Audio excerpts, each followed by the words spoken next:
નમસ્કાર મિત્રો, દેશ અને દુનિયાના તાજા અને અતિ મહત્વના સમાચારોમાં તમારું હાર્દિક સ્વાગત છે। શરૂઆત કરીએ આજના મુખ્ય સમાચારોથી।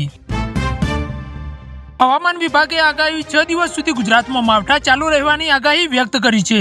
ખાસ કરીને આજે અમરેલી અને ભાવનગર જિલ્લામાં ભારે વરસાદની શક્યતા હોવાથી રેડ એલર્ટ જાહેર કરવામાં આવ્યું છે। કમોસમી વરસાદના કારણે ખેડૂતોમાં ચિંતાનો માહોલ સર્જાયો છે, કારણ કે અનેક વિસ્તારોમાં પાક કાપણીનો સમય આવી ચૂક્યો છે।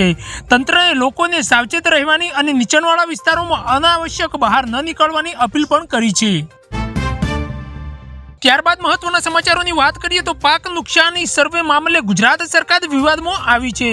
સરકારના આદેશ અને પરિપત્ર વચ્ચે વિસંગતતા જોવા મળતા ખેડૂત વર્ગમાં ભારે રોષ ફેલાયેલો છે। એક તરફ તંત્ર ડિજિટલ સર્વેની વાત કરે છે તો બીજી તરફ પરિપત્રમાં જુદી જ શરતોનો ઉલ્લેખ છે। આ કારણે ખેડૂતોમાં ગૂંચવણ અને અસંતોષ ફેલાયેલો છે। અનેક ખેડૂત સંગઠનોએ સરકારને સ્પષ્ટતા કરવાની અને એકસરખી નીતિ અમલમાં મૂકવાની માંગણી કરી છે। ત્યાર પછીના મહત્વના સમાચારોની વાત કરીએ તો ગુજરાતમાં આ વર્ષે પડેલા કમોસમી વરસાદે છેલ્લા 10 વર્ષનો રેકોર્ડ તોડી નાખ્યો છે। માત્ર ઓક્ટોબર મહિનામાં જ સરેરાશ 3.30 ઇંચ વરસાદ નોંધાયો છે, જે સામાન્ય કરતાં ઘણી વધારે માત્રા ગણાય છે। હવામાન વિભાગના જણાવ્યા મુજબ પશ્ચિમ વિક્ષોભ અને વાવાઝોડાની અસરથી રાજ્યના અનેક વિસ્તારોમાં અચાનક વરસાદ વરસવાની પરિસ્થિતિ સર્જાઈ છે। ખેડૂતોને પાકના નુકસાનનો સામનો કરવો પડી રહ્યો છે, જ્યારે તંત્ર પરિસ્થિતિ પર નજર રાખી રહ્યું છે। ત્યાર પછીના સમાચારોની વાત કરીએ તો સારંગપુરના પ્રસિદ્ધ હનુમાનજી મંદિરમાં ચોરીની ઘટના સામે આવી છે।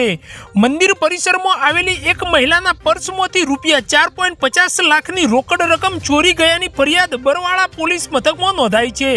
ઘટના બાદ પોલીસે સ્થળ પર પહોંચી સીસીટીવી ફૂટેજના આધારે તપાસ શરૂ કરી છે।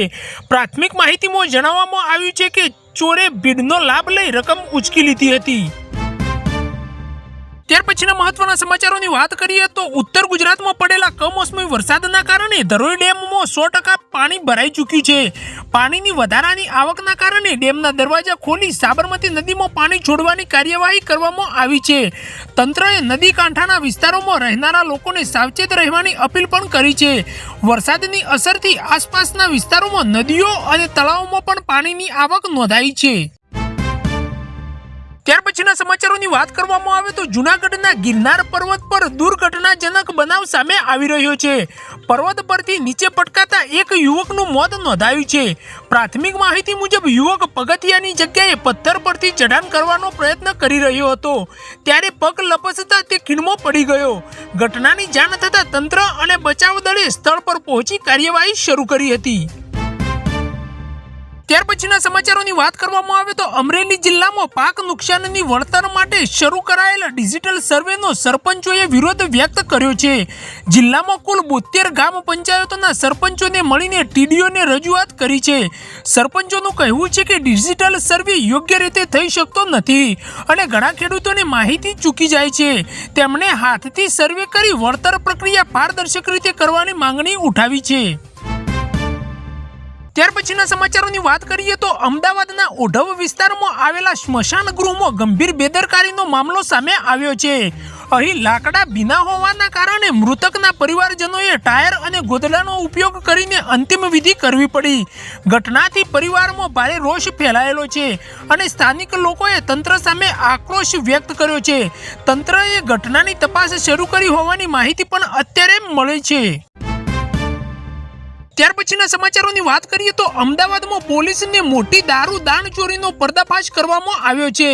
દવાના બોક્સમાં છુપાવી રાખેલા 5520 બોટલો સાથે પંજાબના 2 શખ્સોને પોલીસે ઝડપી પાડ્યા છે। આ શખ્સો દવાના ક્વાર્ટરનો ઉપયોગ કરી દારૂની હેરફેર કરતા હતા।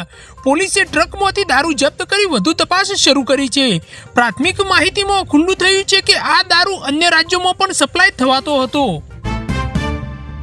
ત્યાર પછીના મહત્વના સમાચારોની વાત કરવામાં આવે તો અમરેલી જિલ્લામાં કમોસમી માવઠાને ધોધમાર વરસ્યા છે, જેમાં ખાસ કરીને રાજુલા વિસ્તારમાં સૌથી વધુ વરસાદ નોંધાયો છે। સતત વરસાદને કારણે દાતરવાડી ડેમ 2માં પાણીનું સ્તર વધી જતા તંત્રએ સુરક્ષાને ધ્યાનમાં રાખીને ડેમના 10 જેટલા દરવાજા ખોલી દીધા છે। આ પગલા બાદ નજીકના ગામોને સાવચેતીનો એલર્ટ જાહેર કરવામાં આવ્યા છે। સ્થાનિક તંત્ર પરિસ્થિતિ પર ચુસ્ત નજર રાખી રહ્યું છે। ત્યાર પછીના મહત્વના સમાચારોની વાત કરવામાં આવે તો ભારે હોબાળા અને ફરિયાદો બાદ અંતે વાહક ચાલકોને મોટી રાહત મળી છે. ફાસ્ટેગ માટે જરૂરી KYC પ્રક્રિયા હવે વધુ સરળ બનાવવામાં આવી છે. પહેલાની જેમ નાની ભૂલો પર ફાસ્ટેગ બ્લોક થતા હતા, પરંતુ હવે એવું નહીં થાય. નવો નિયમ લાગુ થતા વાહક ચાલકોને સમય અને મુશ્કેલી બંનેમાં રાહત મળશે. નેશનલ હાઈવે ઓથોરિટીએ આ નિર્ણય તાત્કાલિક અસરથી અમલમાં મૂક્યો છે. ત્યાર પછીના સમાચારોની વાત કરવામાં આવે તો CBSE બોર્ડે ધોરણ 10 અને 12ની પરીક્ષાના સમયપત્રકમાં ફેરફારની જાહેરાત કરી છે. હવે પરીક્ષાઓ 17 ફેબ્રુઆરીથી શરૂ થશે અને તેના માટેનું ફાઇનલ કાર્યક્રમ પણ જાહેર કરવામાં આવ્યું છે. નવી સમયસૂચિ મુજબ કેટલાક વિષયોના પેપરની તારીખોમાં હલકો ફેરફાર કરવામાં આવ્યો છે. બોર્ડે વિદ્યાર્થીઓને સત્તાવાર વેબસાઇટ પરથી નવી તારીખો તપાસવાની સલાહ પણ આપી છે. ત્યાર પછીના મહત્વના સમાચારોની વાત કરવામાં આવે તો એક અમેરિકન ઓટોમોબાઈલ કંપનીએ ભારતમાં ₹3250 કરોડના ખર્ચે નવું કાર એન્જિન ઉત્પાદન પ્લાન્ટ સ્થાપવાનો નિર્ણય કર્યો છે.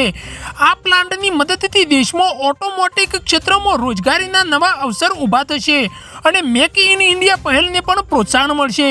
કંપનીનું કહેવું છે કે ભારતની વધતી બજાર માંગ અને તકનીકી કુશળતા તેમના માટે આ રોકાણને આકર્ષક બનાવે છે. ત્યાર પછીના મહત્વના સમાચારોની વાત કરવામાં આવે તો જૂનાગઢના ગિરનાર પર્વત પર યોજાતી પ્રસિદ્ધ લીલી પરિક્રમા આ વર્ષે તાત્કાલિક રૂપે સ્થગિત કરવામાં આવી છે. છેલ્લા કેટલાક દિવસોથી પડતા કમોસમી વરસાદને કારણે માર્ગમાં કાદવ અને પીછલાટ સર્જાતા યાત્રાળુઓને સુરક્ષાને ધ્યાનમાં રાખીને આ નિર્ણય લેવામાં આવ્યો છે. તંત્ર અને સાધુ સંતોની સંયુક્ત બેઠક બાદ આ નિર્ણય જાહેર કરવામાં આવ્યો છે. પરિક્રમાની નવી તારીખ અંગે બાદમાં જાહેરાત કરવામાં આવશે. ત્યાર પછીના અતિ મહત્વના સમાચારોની વાત કરવામાં આવે તો જામનગરમાં ધાર્મિક કથા દરમિયાન ચોરીની ઘટના સામે આવી છે. કથા સાંભળવા આવેલા 6 મહિલાઓને સોનાની ચેન અજાણ્યા ચોરે ઉંચકી લીધી હતી. મહિલાઓએ ઘટના બાદ તરત જ પોલીસને જાણ કરી, જેના આધારે પોલીસે સ્થળ પર પહોંચી તપાસ શરૂ કરી છે. પોલીસે ચોરીમાં સંડોવાયેલા શખ્સની ઓળખ માટે CCTV ફૂટેજ તપાસની કાર્યવાહી હાથ ધરી છે.